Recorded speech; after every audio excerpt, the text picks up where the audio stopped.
Good morning. How are you doing today? Good morning. I'm great. I'm excited.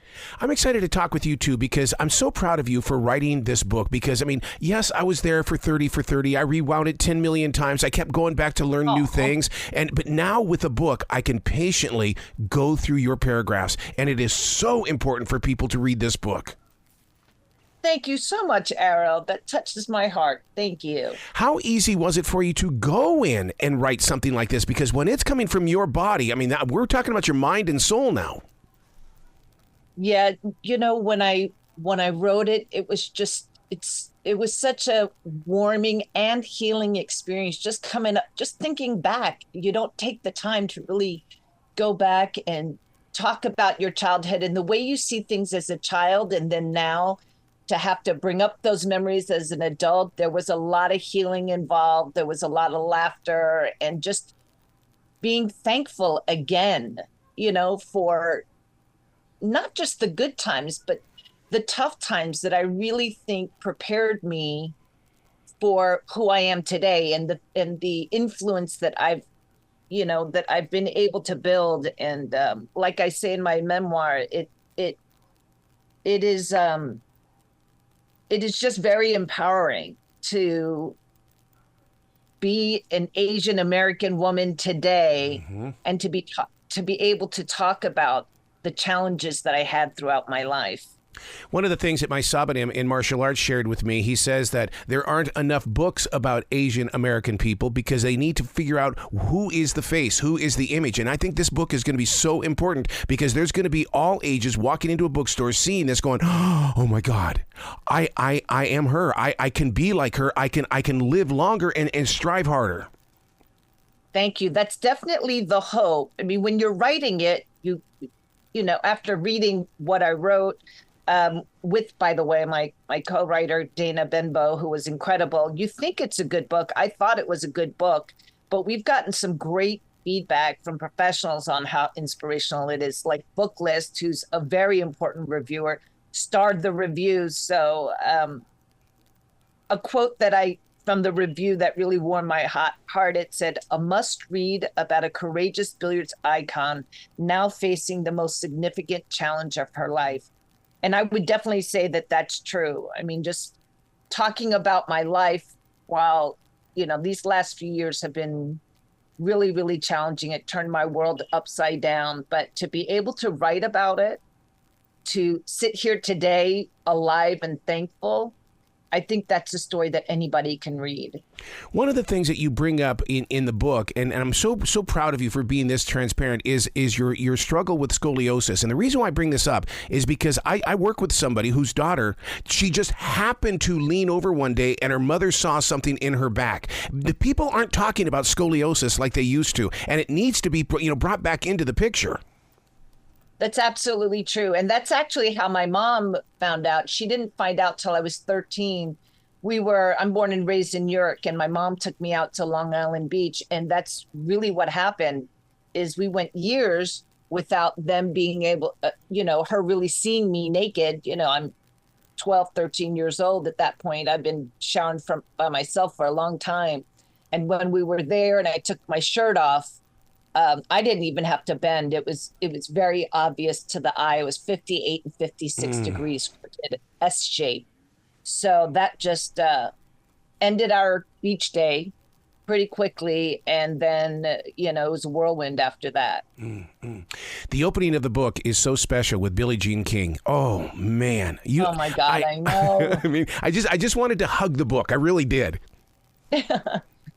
I'd be happy to hug you in person, Errol.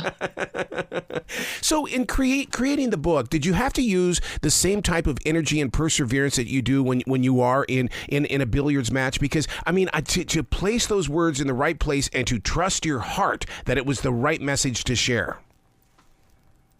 I'll tell you, Dana Benbow, who helped me during that time, I was in the middle, when we started writing this, I was deep in chemo. And I was on a lot of medication, and my body was fighting because they took me off treatments for my ankylosing spondylitis and my fibromyalgia. It's during COVID, and those are two autoimmune diseases.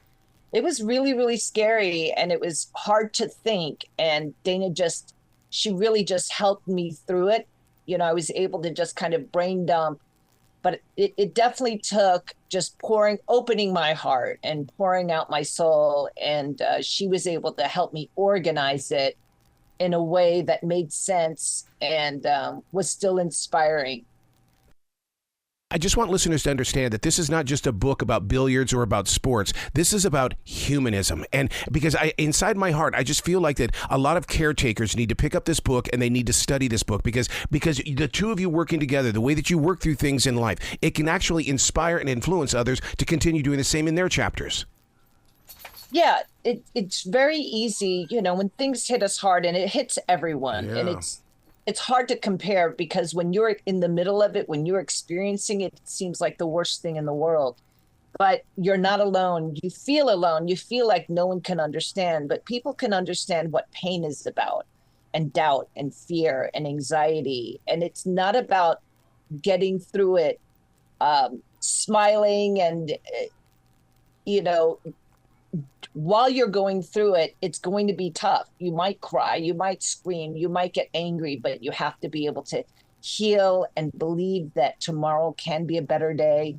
And that, my whole thing is I don't ever want to be a victim. I've had so many things that I've overcome, the challenges with scoliosis, ovarian cancer, raising 6 kids, being a woman, an Asian woman, trying to achieve in a decidedly male world. That's what the book is all about. It's meant to empower women, and especially in Asian today with everything that has gone on. I know that there's still a lot of, even with my kids in school, they're Korean American, born and raised here, but, they've gotten a lot of, oh, do you eat dog? And people have alienated them because they believe that they gave their mom COVID and just ridiculous things. And it's all about getting through it, getting through the tough times, no matter how hard it is, when your whole body is telling you to stay in bed and pull the covers on. Sometimes the most courageous thing you can do is just putting one foot on the ground. Yeah.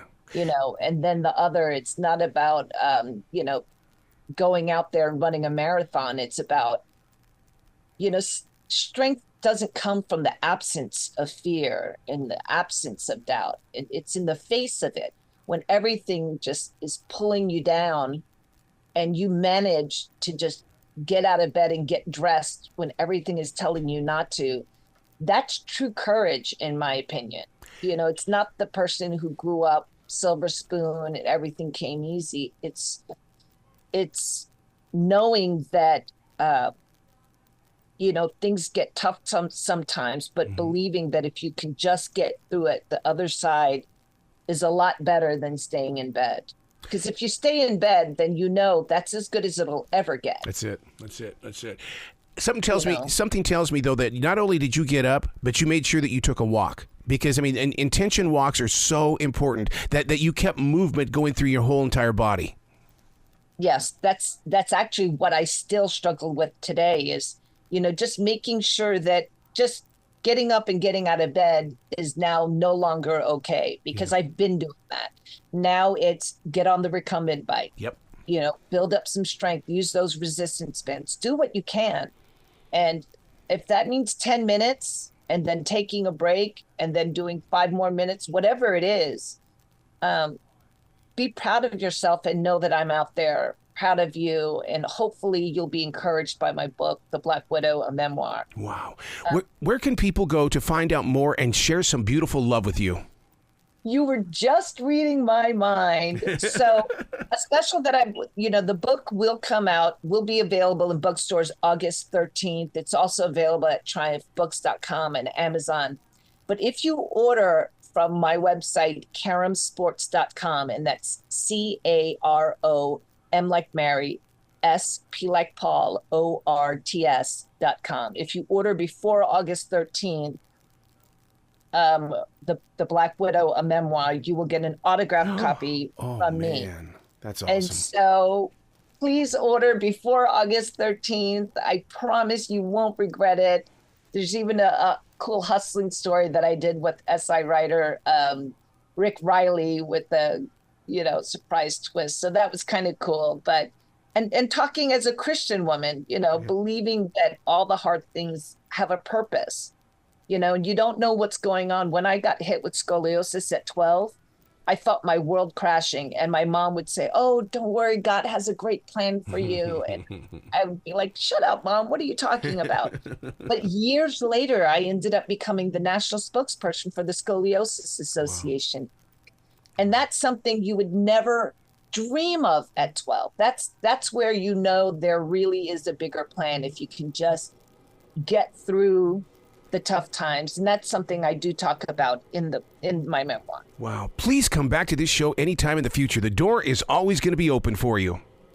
I will find you in Charlotte. Yes, Errol. Thank you so much. I really appreciate it. And if anybody wants to stay in touch with me, they can go to Jeanette Lee, the Black Widow on Facebook.